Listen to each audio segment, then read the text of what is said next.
What is going on, everyone? My name's Boit, and I'm back with some more Age of Mythology retold action in the left-hand corner of the map, spawning in as one of the newest S-tier gods in the business. His name is Kavoth, and he is playing his Oranos. I say new S-tier gods like he wasn't S-tier for the entirety of Age of Mythology's existence. Or at the very least for the entirety of the Titans' existence. Anyways, on the right-hand corner of the map in the red color, playing as Susanoo, the new Oranos, some are calling him. He has got a shockwave. He's very much in on the favor gain. He's very angry. His face is, he's upset at something, and he's holding his sword in a pretty, I would say, inefficient manner. I don't think you're going to be able to kill a whole lot of people with a sword like that, but that's fine. So we are on the map step here. Hagrid versus Kavoth. And we're going to watch Kavoth piloting this Oranos in the way that he sees fit. Averly says he doesn't like me. That's okay. I really like Averly. Averly's one of my favorites. If you guys don't know Averly, you should check out his games. He's one of my favorites. So we've got the two S-tier gods here. We've got the Oranos, we've got the Susanoo. Lots of people were saying that this god's not too good, but he did have a slight buff, and I think that slight buff has made all of the difference in the world for this god. There's probably still some bad matchups for him, but when you're in a nice one, it's really good. I do think that Susanoo versus Oranos feels like a really, really difficult matchup for the Susanoo player, on the fact that the Oranos can go into mad heroes and can play around the myth units, can play around the god powers, and also his army is going to be really, really strong. So this means that the Susanoo player kind of has to get something done, which is difficult. So I'm excited to see what Hagrid's going to come up with here. It looks to me like he has not gone for a fast second Mikor. My guess here is that a really nice way to play Susanoo is to go for Shrine of the Hunt, drop and get yourself that second town center and play really, really slow, but making sure you hit a nice timing out of the town center just in case. Otherwise the Oranos is going to smother you. So you or out eco you or whatever. You have to be very clever here, I think, with the Susanoo. But he is getting out the Sacred Custodians, going to be able to pick up some relics. The Mikor is going to be coming through. But as we all know, Oranos has got the relic advantage. If he wants one, he will be able to pick it up, unless the even if the Kitsune is here, he can just turn the guy to a hero. Relics on the map here, we've got the Bridle of Pegasus. That one's nice to grab. Over on this side, there is also the Bow of Artemis, which is a nice one to grab too. Up onto the top side here, we've got that Fetters of Fenrir. Going to be making those villages smack a little bit harder. And there's also the Pelt of Argus over here, which is not a bad relic, as the Mikor coming through to slap right on it. Oh my, okay. All right. This is the first time I've ever seen that happen to Kavoth. He got that relic sniped right under his feet. He could have used this Oracle. He saw it, but he says, nah, it's slow. So he's going to come back, maybe pick up the one in the middle of the map, as that Mikor is going to keep on keeping on here. So Hagrid's showing the business. You could link the Mikor up with a Kitsune as well and be moving just that little bit faster to get around. And Kavoth does say he wants to go for a town center. He wants to go for a town center here, which I was thinking was maybe the right way to go for Hagrid, for the Susanoo. So especially if your opponent's going to go for a naked second town center, you're like completely fine to go for that. And then you're in like this spot where you can then rush straight to the heroic age, and you can start going into your myth units before the heroes are even starting to really be able to come out. So you're going to be able to go for like Samurai Raiju or go for the Smiting Gust, so you can play around Chaos and things like that. There's a lot of different options there. For the Susanoo player to consider here, but at the moment, Hagrid, he is just going to be going for Samurai and Yumi Archer, which is a little bit surprising. He's getting out of Bushi as well, which is less surprising. Able to deal with some Galadriel and things like that. Excuse me, I'm dying. But he's got that Galadriel out. You want that Bushi to try and deny that. As Kavoth, at the moment, doing Kavoth things. He's out in the center here already, grabbing himself some deer. And a very quick, brutal Carnivora snipes up a samurai early on here.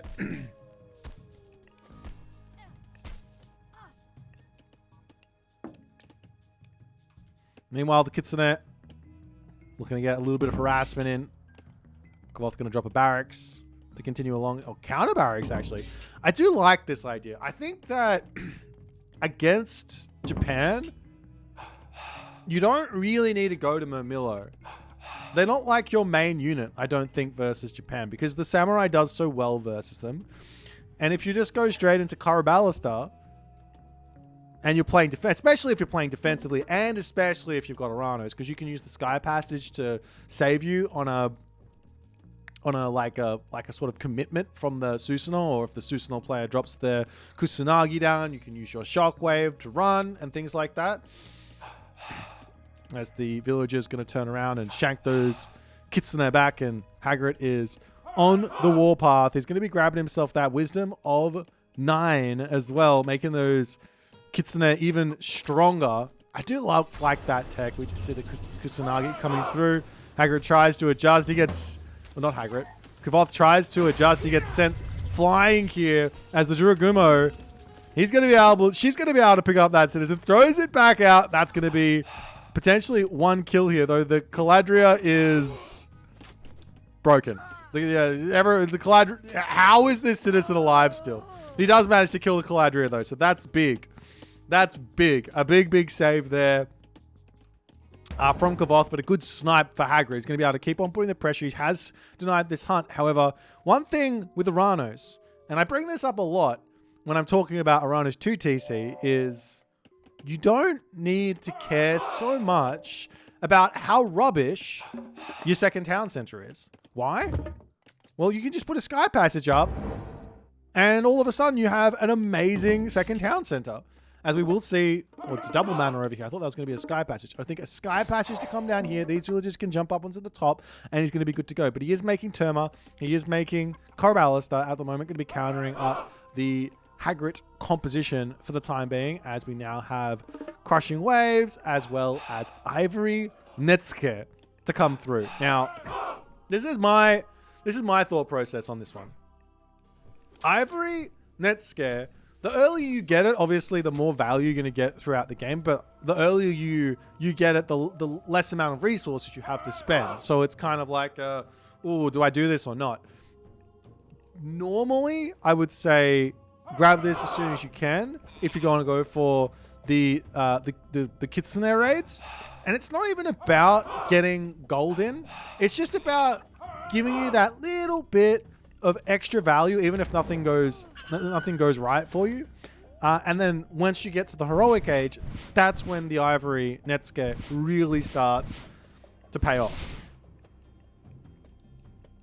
That's when the Ivory Netsuke starts to really pay off. Like, you get your Raiju in there, using that special to give you some stuff, or the Asura, or the what's the other one? Brain function. The Shinigami. Those 3 units with Ivory Netsuke are on another level. You could probably also get that tech with Tsukiyomi and go for Omuraki as well in the Mythic Age. What's the other one? You got the Oni, which I don't think is very good with the Ivory Netsuke. You have the Tengu. Tengu is probably pretty good there as well, because it doesn't really die all too easily. You're going to get that damage off most of the time. As the Samurai comes through here. One idea I've been fiddling with, I haven't tried it yet with Atlantean, is if they're not going to be throwing down a stable, and even if they do throw down a stable, you can kind of go mass Terma against Samurai. Now, hear me out before you guys go, Boit, you're bloody stupid. Look at the HP on these guys. Look at the pierce. You're not going to get the damage done. I'm like, okay, all right. Look at these guys' base armor. or base stats. They have 224. This is before they get medium, right? 224 effective pierce armor. The Terma, before it gets anything done, every attack is 5.5. Sure, it's 1.8 attack interval, but just hear me out. The attack interval doesn't matter because you're going to be shooting Scootin' the whole time.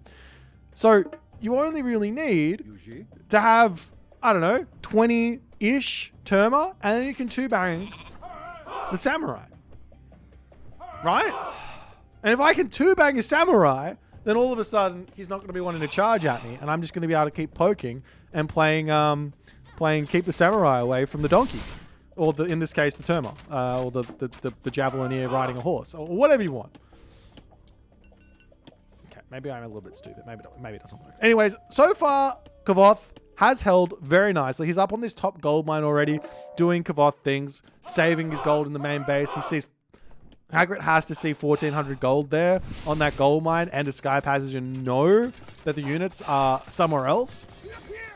As Hagrid's charging in now to take down the watchtower, trying to slow this Hagrid Japanese down. He is going to be converting all of his units into heroes over here.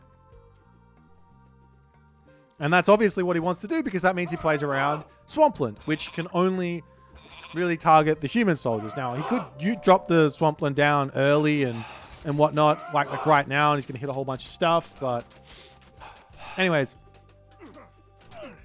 Hagrid sniping a couple of straggler Murmillos. Hasn't really lost all too many units. Now, the big holy villager differential right now, it's 72 to 32. Now, the big thing here, though, in playing the one town center idea that Hagrid is doing is that it's going to look like he's further behind than he is.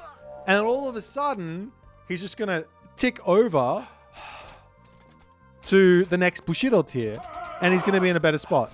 As these Kitsune up to the top, there is a singular Murmillo hero on the defense as the Caladria is up there to heal up as well. Meanwhile, down onto the bottom, another sky passage to come down onto this gold mine. As Kavoth realizes, well, if the army's going to come up to the top, well, we can just move down to the bottom, stay away from the Japanese army. The game is very, very fun. Or whatever. Play the hide and seek Oranos. No one else enjoys it except for the Oranos players, by the way. And he's just going to bail on this position. Says, I don't need to fight this. Probably knock the sky passage down. And then he's going to be all the way down here. The Kitsune and one Naginata Rider is in onto this spot. But they will both get taken out here. And Hagrid going to have to keep thinking about what to do next. Kitsune don't contribute to the Susanoo Bushido? Yes, they do. Of course they do. Look, they're contributing. He does have two. Why wouldn't they contribute? They're myth units. Archaic myth unit. This thing says Susanoo grants favor, boost, and free upgrades to all soldiers. It's got it. It has to. It's a myth unit. This is silly. Meanwhile, Kavoth now looking for a little bit of a raid over here as Hagrid will be losing his Mikor.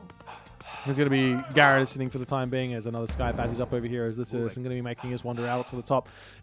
Basically, I think the way to use these Kitsune is it's actually not to go for raids against Oranos. It's just to be sitting on resources all over the map. So if he tries to do something like this, you can just go over and nibble on him and then take him out. That's probably your best bet. As we do see a Carnivora coming down, the Kusanagi gets dropped down, and now the big Swampland getting dropped down, and the units into the sky passage. Off they go. A big fight for Hagrid, though. This is what he needs. He's now up to heavy, and he's going to be able to take out all of these units as Kavoth has to bail on this spot. And then all of a sudden, we're in a very, very close game. You can see what I mean. He just jumped up on score. I think he was down by like 5,000. Now he's down by 3,000. He's got himself 50 favor in the bank, grabbing himself the deadly snare tech now as well. Every single technology under the sun here. He does only have a handful of spiders at the moment. He's got 3, but with that technology, these guys start really, really hurting. So we'll see if we can make it work. And he does decide in that moment to drop a second town center down. Now, personally, I think that It would probably be in Hagrid's best interest to just jump Heroic Age here rather than grab the town center and try and boom up.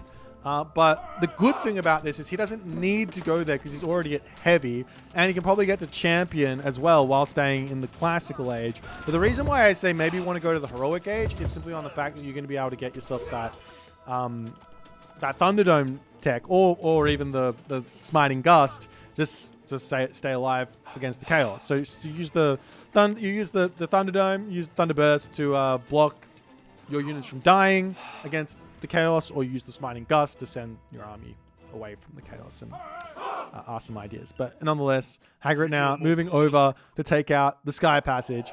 Kavoth sitting back playing very, very scared here, but he's about to be Heroic Age. He's got not very much favor in the bank, which is a little bit un-Kavoth-like, because what he probably wants to do here is he wants to get Heroic Renewal and turn everything into heroes, which means he does need a hefty amount of favor income. He's showing a whole bunch of military barracks down. He can go into Arcus here as well, which are a great counter to what's going on here.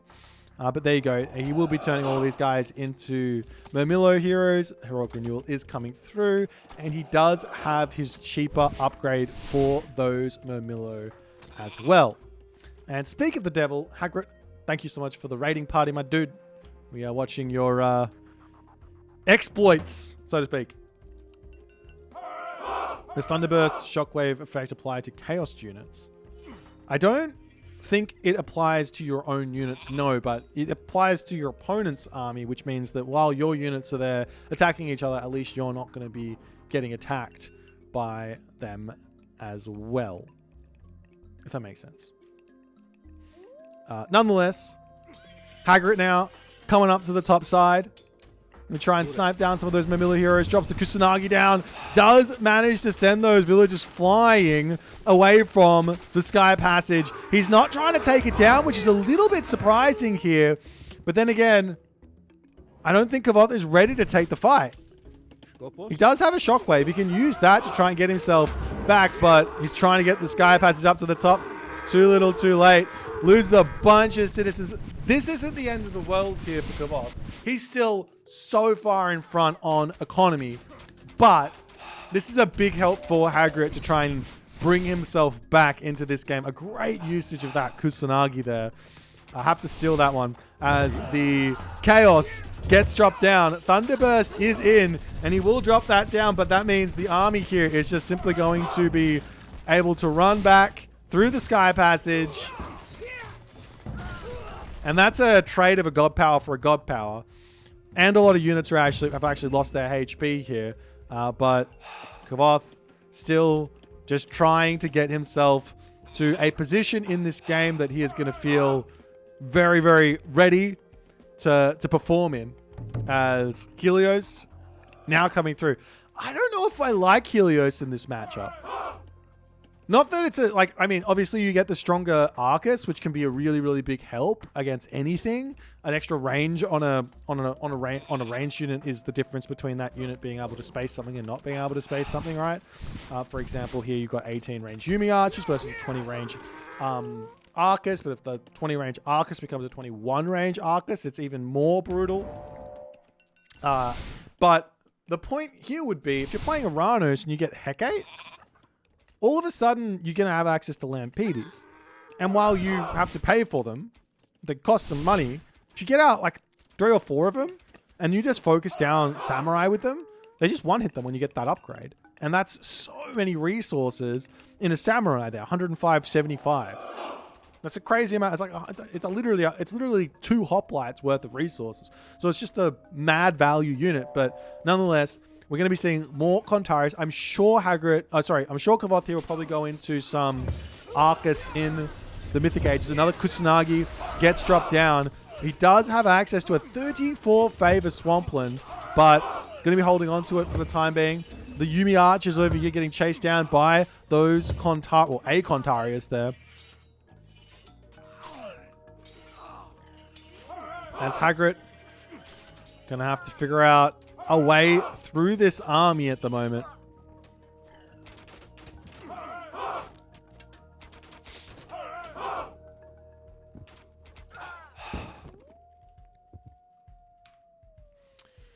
Ironhood Jib says, you were discussing whether the upgrade is worth it. 30 seconds of Samurai Chaos might be worth more than one hitting.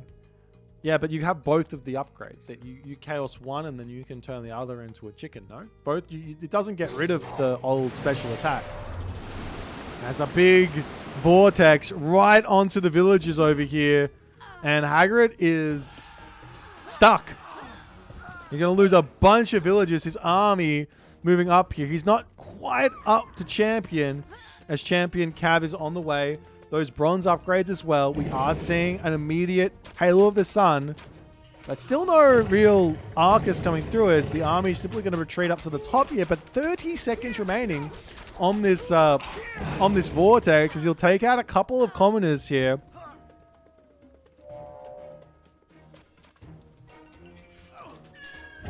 I'm surprised they didn't call them like, what's the thing? What is it? I can't remember what the word is. Anyways, don't worry about it. Don't worry about me.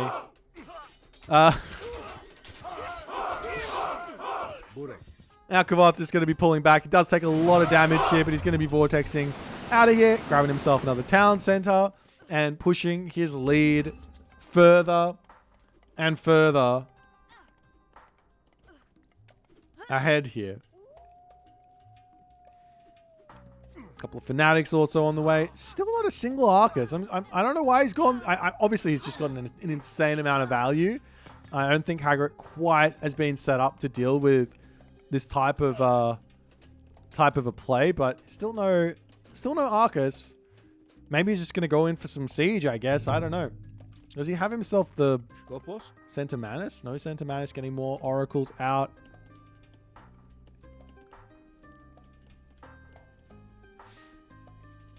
And there we go. Now we see Arcus. He's getting himself the ballistics. He's also going for heavy range soldiers. And the Arcus are coming through. And I just take a quick little look-see at these guys when they pop out. I'll use that full pop. Never mind. Can't see them. I'm sure he's getting fortified town centers and then they'll all start popping out. I think that Arcus, with good control, they can very, very quickly take out those samurai of Susanoo. Even if they've got all the upgrades. A little bit tricky. You have to control. You have to play a nice defensive micro-based Arcus thing with units blocking and stuff like that. But nonetheless, we do see a couple of Shinobi coming through as well for Hagrid. As Hagrid is attempting to get to the Mythic Age here. He wants Takamikazuchi. He wants the Asura. He's about to get himself an extra 100 favor as well, which is such a crazy amount of favor to get if you can time it when you hit the Mythic Age. Drop a second temple, spam out 4 Asura, and with that Ivory Net Scare and the fact your opponent doesn't have that many heroes in their army, you're just going to go... It's like he's going to have an extra 20 villages on gold or more.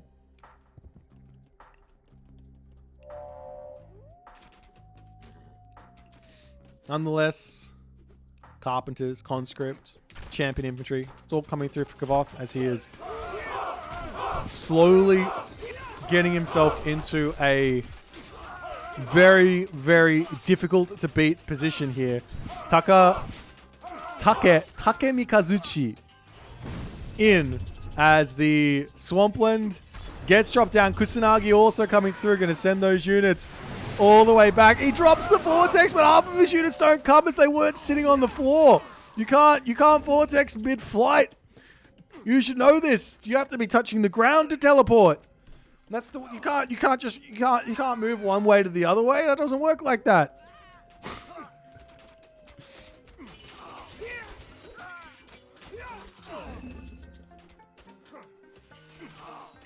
As Kavath pulling back yet again, he still doesn't have. He still doesn't have the champion archers. It's now in.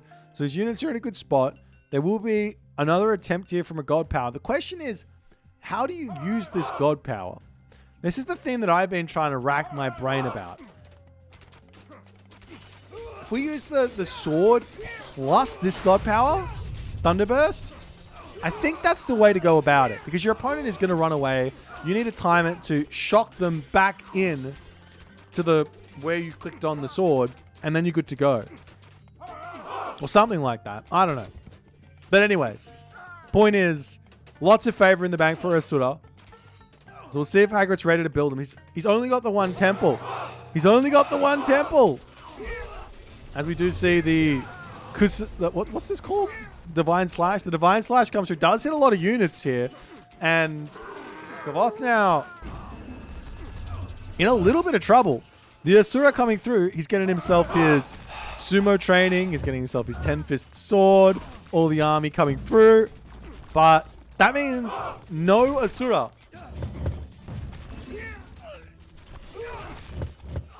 It's my favorite. I think this is my favorite myth unit from the Japanese Pantheon. Look at this guy. How can you not be excited about this guy? He's just throwing fireballs, taking down palaces. Meanwhile, fighting happening over here, and I'm just focusing on the Asura who's about to die to a couple of heroes. But nonetheless, it looks to me like Kavoth, with all the resources in the world, is starting to stabilize. We do see some Oyumi coming through. Now, does he have the upgrade? No, you don't get it. You don't get the upgrade through Takemikazuchi. Takemikazuchi. You don't get it through there. You have to go a different god path. But still, Oyumi are pretty good. I did play a game not too long ago where I was like, I know exactly what you're doing. The guy went for a fast mythic and then started spamming Oyumi. I know what you're doing. And I was lucky because I was playing Hades. And I had access to Earthquake, which can take out siege weapons, right? But if I don't have that Earthquake, I mean, how do you kill off like mass Oyumi? They do so much damage. If they have a little bit of a front line and they have those Oyumi, it can be very, very tough. It can be very, very tough. But nonetheless, Kavoth is in a commanding position, but he hasn't yet managed to like take his advantage, put it in his pocket, and run away with this game. He's got an overwhelming amount of Arcus here. And these are those Halo of the Sun Arcus. If you remember, there's this game that I watched not too long ago of Gaboo versus Jack. And Jack was going for mass Arcus with the help of sky passages, such that it was near impossible to actually kill off the Jack army or the Oranos army in that situation. A couple of samurai swords coming in to join in. That's more shinobi on the way as Hagrid's like, okay, gotta get some dudes out, gotta deal with this. Realistically, in this sort of a fight, you actually kind of want to kite back with the Arcus. Are they doing more damage or less damage? They're doing less. No.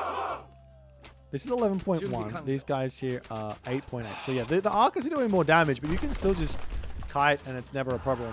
As Chaos gets dropped down, the Arcus hero is just killing units off consistently here. And they're also getting healed up. So if they don't end up dying, like you take a look at this, almost died there. But you take a look at this guy, he's going to go back up to full HP. It's mass value there. Now Hagrid's going to grab himself a town center. He's almost up to 100 villages. He's still really far behind here. He doesn't have his armory upgrades. Kavoth, on the other hand, he's now only starting to grab them. But can Hagrid bring this game back is the big question. He's staring down over 10,000 resources in the bank. Oranos. One thing that you can do if you're in these sorts of positions is you can start making towers. So if you get up to guard tower or even a watchtower with a nice upgrade as well, but go up to guard towers or mirror towers here wouldn't be a terrible idea for Kavoth either. But towers are somewhat your answer to samurai. If you're struggling versus samurai and you've got so many resources in the bank, you're like, I can't kill this army, and the samurai player, the Japanese player, probably doesn't have any resources in their bank either, right? Then you just want to pump towers, and that's where they can't really compete with you because they've got to spend so many resources to get those samurai out. So yeah, that's the secret. At least up until, even if they're making those these guys in the castle, even if they're making the Oyumi, no, that's not right. Omyodor, Omyoji, I got it. Omyoji. Even if that one's coming through, you can still make towers against that. Just get yourself some archers in as well. Unless the samurai getting cleaned up. How much damage do those swords do? They get one little strike and then they die.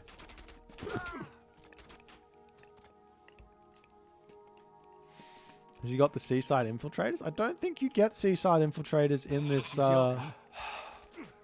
You don't get seaside infiltrators with this major god. You have to go for, I believe it's Watatsumi. I'm trying to remember. I'm trying to commit it to memory, but nonetheless. Hagrid's tower to go down, and now the main base under siege. Now, Hagrid does have the resources to get up to full pop here. He's trying to grab this gold mine on the front. Castle, stable, dojos coming down. But his main town center falling here is going to be pretty brutal. There is also access to another vortex. If Hagrid needs to bail on this position, he can choose to do so as the Kusanagi comes down, gets sent flying. Is he going to just teleport out? Yes, he is. Over up onto this top position where the castle is going up. A couple of towers are up already for Hagrid, but he's out of position. And there's 2 fire siphon here as that castle gets denied. The gold mine is going to be going down, and it looks to me like Kavoth will be finding himself a victory in this game. 0 gold for Hagrid. 0 hope. He still has an army, so he's going to have to try and take a fight, but these shinobi, I don't know if they're going to be enough to even take out the Arcus, let alone everything else that's here. As those shinobi, they're really, really good, but they do get countered super hard by the things that counter them. As we see another Swampland coming down, Desperation Swampland there from Hagrid, but what's he going to kill with that? All these units do not die. They're all heroes. And the town center also goes down, and Kavoth does take the win with Hagrid deciding to tap out in the 31st minute of this game. 32nd minute of this game. A really, really nice game here. You can sort of see, like, Kavoth was in front. He did take a hefty amount of damage at the top with that misplay, but Hagrid just trying to claw himself back into this game for so long because he was just so far behind on that early game. I think maybe the right idea is to just go 2 TC in this matchup. And then if the Oranos player wants to spam Murmillo at you, you say, great, no worries. I'll make some Samurai and I'll just play defensive. It's not a problem. You can have the upgrade or the God Power Shrine of the Hunt. Then you can get the upgrades for your archers and go into like Yumi Horse Archer in the Heroic Age if you want to. It can work really nicely, I think. Or even just stay Shinobi Samurai when you get to the Heroic Age as well is another idea. But a well-played game there nonetheless. And thank you so much, Scotty, for the subscription, my dude. Appreciate you, man. If you guys enjoy, make sure you hit the follow button. Make sure you hit the subscribe button. I'll see you guys in the next game.